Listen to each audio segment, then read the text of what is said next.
In this video, I'm going to be going over a few of the debugging tools we have at our disposal when working on Android applications in Android Studio. So the first collection of tools I want to go over with you can be found under our Android monitor window right here. So I'm going to click on this little button.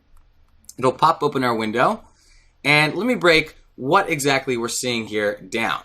So the first thing here, this drop-down box. This drop-down box essentially allows us to select which open running Android device we want to debug. So I have, my emulator up and running here, and I also have a device hooked up to my computer, which is my Galaxy S5, and I can select that here. So whatever device I select, that's what debugging information it's going to give us. So I'm going to leave it at the emulator, right now. Great. So besides that, we have a list of package names that are running on that particular device or applications, right? So it defaults to the application that we are actually testing or have open, which is our Hello Android application. But we could select whatever package name we wanted and get information or debugging information on that. We're going to leave it on the Hello Android application though. Great. So now let me break down these 4 tabs. So this Logcat tab. Essentially what this Logcat tab is doing is it's going to display all of the logs associated with that particular package or application that we are debugging. So for example, if I were to go to my emulator and pull open my Hello Android application, you'll notice that we start seeing a few more logs, right? As we open it, as I click on settings, right? It's just showing whatever, Android has defined, whatever logs Android has defined, or whatever logs we actually define and spit out. So for example, we can create logs of our own if we wanted to, let's say, see what's going on in our program, a particular value. We could set those up in our program and then we would see them here. So we define logs, or logs are defined in key value pairs. We give it a key and then we give it a value. And this is really nice because then we can filter by those keys or those values in 2 ways. We can search for them here, or we can really search for anything here. Let's say I wanted to search for emulation. You'll notice that it filters by that. If I wanted to filter by, OpenGL, I can do that here.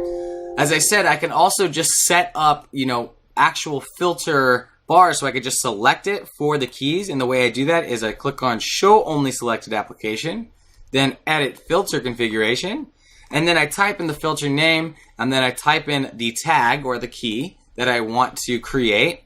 And once that's all said and done, I press plus, and then I could select that, right? So that way I don't have to keep searching for that every single time.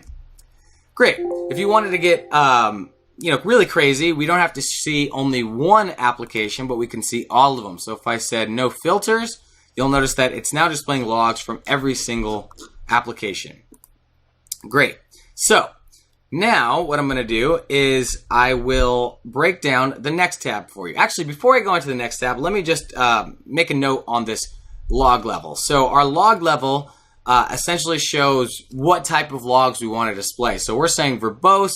We could certainly say, info only or errors only, whatever we wanted, right? So this gives us a large degree of control over what kind of logs we want to see. And this is going to be probably the tab that we visit the most as beginners. Let me tell you, I used this quite a bit when I was creating Android applications for the first time, just because you're going to want to be able to spit out those values or just see what's going on very quickly. And this is going to be the place you're going to do it. Great. So now let's move on to the next tab. Memory. Memory just shows, how much memory our application is using versus how much is free. CPU and GPU. CPU shows, if there's any CPU spikes for a particular application. We could see that here. So let me see if I can actually see something working. So if I click on this a lot, you'll notice that our CPU spikes, and that can be very useful later on. GPU, well, our application isn't really GPU intensive, but if it was, this would be the place that we can see that. Network, we don't have any networking really going on in our application, but this tab is going to be the place to actually see that stuff. So this is going to be the networking tab where we can see, once again, spikes and all kinds of good stuff here.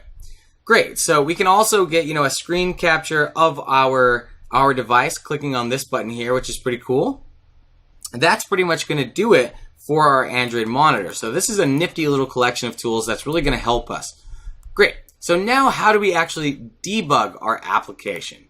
Well, the way we debug an Android application is we go up to the top left and we're going to click on this little debug button. Pretty simple. From there, we're just going to click on whatever device that we want to debug our application on. I'll just do the emulator. I'll click OK. And you'll notice once I do that it will go ahead and reopen our application up on our emulator, only this time it'll attach the debugger to it. So it's now open, and now you'll notice that we have our debugger tab open, or our debug tab open, and if we had any breakpoints, we can either go forward, or skip into whatever we want to do at this top portion here, and then we could either stop or pause the debugger to the left here. So that's going to do it for, the collection of debugging tools we have in Android Studio. I hope you guys learned something. I will see you in the next video.